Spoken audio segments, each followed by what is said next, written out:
बच्चों, आज हम आपके हिंदी पाठ्यक्रम की सहायक पुस्तिका कृतिका भाग 2 प्रारंभ कर रहे हैं। इसका पहला विषय है माता का अंचल, जो श्री शिव पूजन सहाय जी द्वारा लिखा गया है। यह अंश शिव पूजन सहाय जी द्वारा लिखित देहाती दुनिया नामक उपन्यास से लिया गया है। यह देहाती दुनिया उपन्यास 1926 अर्थात 1926 ईस्वी में प्रकाशित हुआ था, पब्लिश हुआ था और इसे हिंदी का पहला आंचलिक उपन्यास माना जाता है। आंचलिक उपन्यास मतलब अंचल से संबंधित, अंचल अर्थात क्षेत्र, किसी क्षेत्र विशेष, किसी जगह विशेष का जहाँ पर वर्णन जिस उपन्यास में किया जाए उसे आंचलिक उपन्यास कहा जाता है। इतना ही नहीं, यह स्मरण शिल्प में लिखा गया हिंदी का पहला उपन्यास भी माना जाता है। स्मरण शिल्प मतलब ऐसा लगता है पढ़ते समय जैसे लेखक किसी चीज़ का स्मरण करके विषय वस्तु को आगे बढ़ा रहे हैं।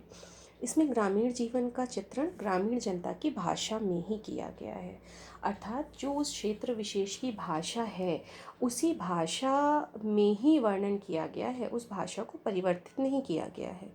लेखक ने उपन्यास की भूमिका में यह संकेत दिया है कि ठेठ से ठेठ देहाती या अपढ़, गंवार, निरक्षर, हलवाई और मजदूर भी बड़ी आसानी से इसे समझ सकें, अर्थात जो भाषा है वो सरल है।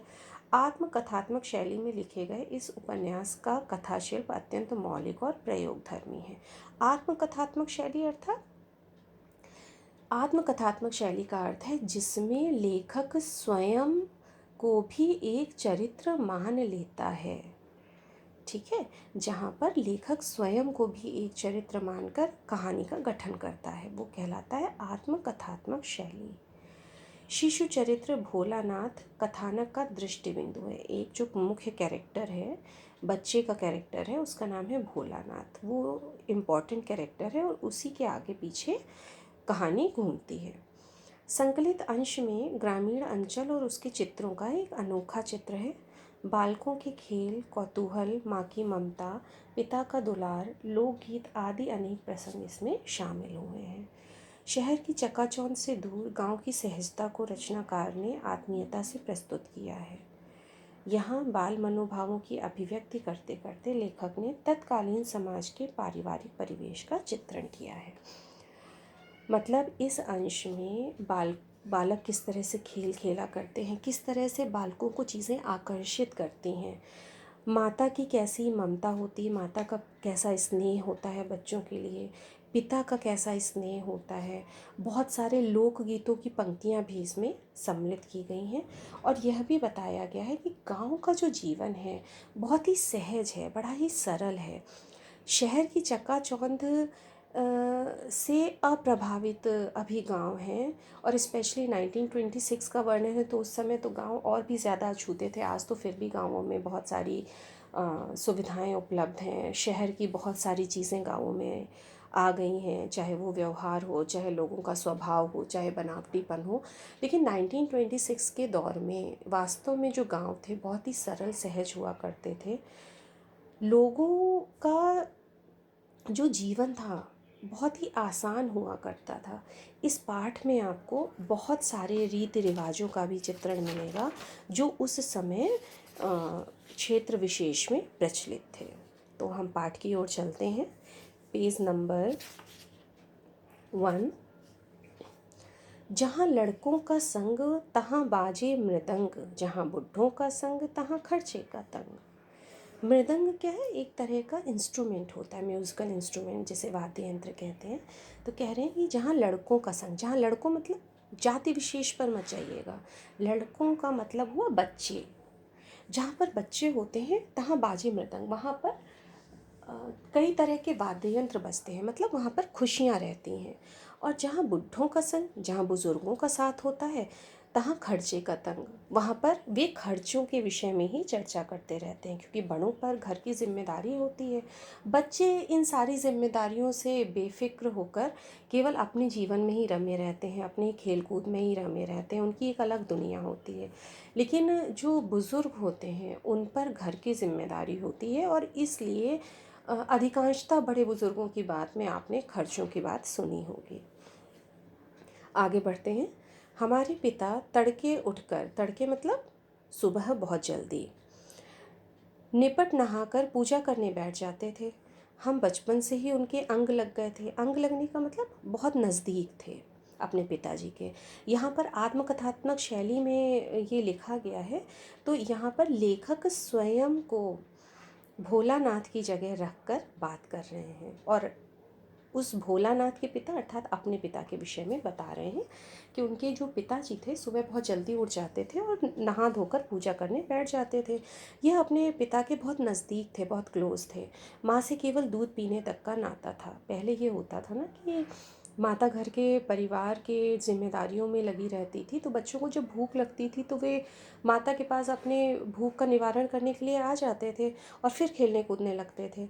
इसलिए पिता के साथ ही हम भी बाहर की बैठक में ही सोया करते थे। बैठक अर्थात जो आजकल ड्राइंग रूम कहा जाता है, जहाँ पर घर के मेल मेंबर्स अधिकांशतः रहते हैं, पहले ऐसा होता था।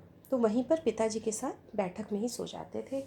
वह अपने साथ ही हमें भी उठाते और साथ ही नहला धुलाकर पूजा पर बैठा लेते। जिस तरह से स्वयं नहाते थे उसी तरह से बच्चे को भी, भोलानाथ को भी नहला देते थे और उसे भी नहला धुलाकर पूजा अपने साथ पूजा करने के लिए बैठा लेते थे। हम बभूत का तिलक लगा देने के लिए उनको दिक करने लगते। दिक करने लगते मतलब ज़िद करने लगते। तो जो लेखक थे वो अपने पिताजी से ज़िद करते कि उनको भी भभूत का, जो भभूति नहीं होती है, भस्म जिसे कहा जाता है, उसका तिलक लगाने की ज़िद करने लगते। तो कुछ हंसकर, कुछ झुंझलाकर और कुछ डांटकर वह हमारे चौड़े लिलार के त्रिपुंड कर देते थे। अब देखिए, हर डिफ़िकल्ट वर्ड का मीनिंग आपको नीचे पेज के नीचे हिस्से में दिया गया है, ध्यान दीजिएगा। लिलार, लिलार का अर्थ हुआ ललाट, माथा। और त्रिपुंड का क्या मतलब है? एक प्रकार का तिलक होता है जिसमें 3 आड़ी या अर्धचंद्राकार रेखाएं बनाई जाती। कई पंडितों को आपने लगाए हुए देखा होगा। आड़ी का मतलब हॉरिजॉन्टल, फाइन। तो त्रिपुंड लगा देते थे, एक प्रकार का तिलक है। तो जब भोलानाथ तिलक लगाने की ज़िद करते तो पिताजी कुछ हंसकर, कुछ परेशान होकर, झुंझलाकर और कुछ डांटकर उनके ललाट पे अर्थात माथे पर वो एक खास प्रकार का तिलक लगा देते थे। हमारे लिलार में भभूत खूब खुलती थी, अर्थात बहुत अच्छी लगती थी। खूब खुलती मतलब बहुत अच्छी लगती थी। भभूत का जो तिलक लग जाता था वो बहुत सुंदर लगता था, बहुत शोभायमान होता था। सिर में लंबी लंबी जटाएं थी, मतलब बाल जो थे वो बड़े थे और भभूत रमाने से हम खासे बम भोला बन जाते थे। शिव जी जैसा रूप दिखाई देने लगता था। पिताजी हमें बड़े प्यार से भोलानाथ कहकर पुकारते थे। लेखक कह रहे हैं कि मेरे पिताजी मुझे भोलानाथ कहा करते थे, पर असल में हमारा नाम था तारकेश्वर, लेकिन वास्तविक नाम क्या था? तारकेश्वर था। हम भी उनको बाबूजी कहकर पुकारते थे और माता को मैया कहते थे। जब बाबूजी रामायण का पाठ करते तब हम उनके बगल में बैठे बैठे आईने में अपना मुंह निहारा करते। अक्सर बच्चों की आदत होती है, अपने को मिरर में बहुत देखना पसंद करते हैं। तो भोलानाथ की भी ये आदत थी कि जब पिताजी रामायण का पाठ करते थे तो वे भी उनके बगल में बैठ जाते थे और आईने में अपना चेहरा निहारते रहते थे। जब वह हमारी ओर देखते तो हम कुछ लजाकर और मुस्कुराकर आईना नीचे रख देते थे। अक्सर देखते हो ना, बच्चों को उनकी हरकत करते हुए देखो और वो जब पकड़ जाते हैं तो या तो शर्मा कर भाग जाते हैं या वहीं से नीचे नीचे करके बैठ जाते हैं। तो भोलानाथ भी जब ये समझ जाते कि बाबूजी हमें देख रहे हैं तो कुछ शर्मा कर और मुस्कुरा कर वो उस आईने को नीचे रख देते थे और वह भी मुस्कुरा पड़ते थे और पिताजी भी इस हरकत पर मुस्कुराने लगते थे। पूजा पाठ कर चुकने के बाद हम राम नाम लिखने लगते। अपनी एक राम नामा बही पर 1000 राम नाम लिखकर वह उसे पाठ करने की पोथी के साथ बांध कर रख देते। पहले बड़ा प्रचलन हुआ करता था, एक राम नामा बही, एक पुस्तिका, नोटबुक जैसी होती थी। बही का मतलब होता है नोटबुक या उत्तर पुस्तिका या कॉपी। और राम नाम जिसमें प्रतिदिन व्यक्ति राम का नाम लिखा करता था। तो जो भोलानाथ के पिताजी थे वो भी राम नाम लिखते थे 1000 बार और उस को लिख कर उसी के साथ बांध कर रख देते थे। फिर 500 बार कागज़ के छोटे टुकड़ों पर राम नाम लिखकर आटे की गोलियों में लपेटते और उन गोलियों को लेकर गंगा जी की ओर चल पड़ते। पहले बड़ा इस चीज़ का प्रचलन हुआ करता था, मछलियों को एक तो आटे की गोलियां खिलाना और उस आटे की गोली में छोटे से कागज़ में राम लिखकर उसको लपेट देते थे। मतलब वो कागज़ जो था वो आटे के अंदर होता था और उसकी गोलियां बना दिया करते थे। ऐसे 500 कागज़ के टुकड़ों पर राम नाम लिखते थे और आटे की गोलियां बनाकर गंगा जी की ओर चल पड़ते थे वो मछलियों को खिलाने के लिए। ऐसा करना पुण्य का काम माना जाता था। उस समय भी देखो, ये सारी चीज़ें आज शायद इन सारी चीज़ों को की रेलिवेंसी तुम समझ ना पाओ, लेकिन 1926, आज से बहुत पहले का समय, उस समय ये सारी चीज़ें समाज में बहुत अधिक प्रचलित थीं। लोग अपने धर्म से बहुत अधिक जुड़े थे और ये सारी चीज़ें बड़ी सामान्य मानी जाती थी। आज शायद हमें सुनकर आश्चर्य हो रहा है कि 500 बार नाम लिखते थे राम का और उसकी फिर 500 गोलियां बनाते थे। इतना समय आज के युग में कहाँ है। लेकिन ये सारे रीति रिवाज तत्कालीन हैं, उस समय के हैं। ये हमें ध्यान रख कर पढ़ना पड़ेगा। उस समय भी हम उनके कंधे पर विराजमान रहते, मतलब जब गंगा जी की ओर उनके पिताजी जाते थे तो भोलानाथ उनके कंधे पर बैठकर विराजमान, कंधे पर बैठकर जाते थे वो भी। और जब वह गंगा में एक एक आटे की गोलियां फेंक कर मछलियों को खिलाने लगते, तब भी हम उनके कंधे पर ही बैठकर हंसा करते। जब पिताजी उन आटे की गोलियों को मछली को खिलाते, तब भी भोलानाथ उनके कंधे पर ही बैठा रहता था। यहाँ पर ध्यान रखना, भोलानाथ और लेखक अलग अलग व्यक्तित्व नहीं है। लेखक ने स्वयं को ही भोलानाथ कहा है, ठीक है। इस बात को ध्यान रखना, कभी कभी ये कन्फ्यूज़न हो जाता है। जब वह मछलियों को चारा देकर घर की ओर लौटने लगते, तब बीच रास्ते में झुके हुए पेड़ों की डालों पर हमें बिठाकर झूला झुलाते। देखो पेज नंबर 2 पर ये चित्र भी बना हुआ है। बच्चों को खिलाने के लिए अक्सर लोग करते हैं ना, जो नीची डाल होती है उसमें बैठाकर झूला झुलाने लगते हैं, तो बच्चे बहुत खुश हो जाते हैं। तो भोलानाथ के पिताजी भी ऐसे ही किया करते थे। कभी कभी बाबूजी हमसे कुश्ती भी लड़ते। वह शिथिल होकर हमारे बल को बढ़ावा देते और हम उनको पछाड़ देते थे। पछाड़ देते थे मतलब हरा देते थे। होता है ना, जब बच्चों के साथ कोई खेल खेलो तो बच्चों को प्रोत्साहित करने के लिए, बच्चों को बढ़ावा देने के लिए हम स्वयं जानबूझकर हार जाते हैं। तो पिताजी जब उनसे कुश्ती लड़ते थे तो खुद शिथिल होकर, मतलब थक जाते थे और गिर पड़ते थे, जिससे जो भोलानाथ का बल था, शक्ति थी, वो और अधिक बढ़ जाती थी और भोलानाथ उनको हरा देते थे। यह उतान पड़ जाते। उतान पड़ने का क्या अर्थ है? पीठ के बल लेटना। और हम उनकी छाती पर बैठ जाते। नहीं, बच्चे अक्सर बैठ जाते हैं, जब आप लेटे हों तो बच्चे ऊपर चढ़कर बैठ जाते हैं। जब हम उनकी लंबी लंबी मूछें उखाड़ने लगते, तब वह हंसते हंसते हमारे हाथों को मूछों से छुड़ाकर उन्हें चूम लेते थे। ये सारे एक्टिविटीज़ बता रहे हैं कि वे अपने पिताजी के साथ किस तरह से खेला करते थे, अर्थात पिताजी उनके साथ कैसे खेलते थे। फिर जब हमसे खट्टा और मीठा चुम्मा मांगते, तब हम बारी बारी अपना बायां और दाहिना गाल उनके मुंह की ओर कर देते। बाएं का खट्टा चुम्मा लेकर जब वह दाहिने का मीठा चुम्मा लेने लगते, तब अपनी दाढ़ी या मूछ हमारे कोमल गालों पर गड़ा देते थे। हम झुंझलाकर फिर उनकी मूछें नोचने लग जाते और इस तरह हम बनावटी रोना रोने लगते। हम अलग खड़े खड़े खिलखिलाकर हंसने लगते। बता रहे हैं जिस तरह से खेल में प्यार करना, इस गाल पर, बाएं गाल पर और दाएं गाल पर, और उसके बाद पिताजी का गालों में मूछें गड़ा देना, फिर बनावटी रोने लगना, ये सारी चीज़ें बच्चों को बहलाने के लिए, फुसलाने के लिए, उनको खिलाने के लिए पिताजी भोलानाथ को किया करते थे। उनके साथ हंसते हंसते जब हम घर आते, तब उनके साथ ही हम भी चौके पर खाने बैठ जाते। चौका मतलब किचन। पहले ये प्रचलन नहीं था डाइनिंग हॉल का, टेबल पर बैठकर खाना नहीं खाया जाता था। किचन में ही स्पेस होता था और सभी लोग ज़मीन में बैठकर ही खाना खाते थे। किचन को ही चौका कहा गया है। तो यही प्रचलन उन्होंने बताया है कि जब हम लोग लौट कर घर आते तो हम पिताजी के साथ ही खाना खाने के लिए किचन में बैठ जाते थे। वह हमें अपने ही हाथ से फूल के एक कटोरे में गोरस और भात सान कर खिलाते थे। अपने हाथ से, पिताजी के हाथ से खाते थे। फूल के कटोरा, फूल एक मेटल होता है, जैसे पीतल एक मेटल होता है ना, उसी तरह से फूल भी एक मेटल होता है। फूल ये मत समझिएगा जो फ्लावर्स होते हैं। फूल एक मेटल होता है जो पीतल की अपेक्षा अधिक कॉस्टली मेटल होता है। अब तो बर्तन नहीं दिखाई देते फूल या पीतल के, अपने दादी दादा से पूछना, वो बताएंगे कि फूल एक मेटल होता था। पहले ज़माने में पीतल और फूल के ही बर्तनों में खाना खाया जाता था। तो फूल के एक कटोरे में गोरस, गोरस अर्थात दूध, और भात का अर्थात मतलब चावल, सानकर, सानकर अर्थात मिलाकर खिलाते थे। दूध और चावल मिलाकर भोलानाथ को पिताजी खिलाया करते थे। जब हम खाकर अफर जाते थे, अफर, अफर का मतलब होता है जब ज़रूरत से ज़्यादा खा लेना। बच्चे होते हैं ना, जब बहुत भूखे होते हैं तो ज़्यादा खा लेते हैं।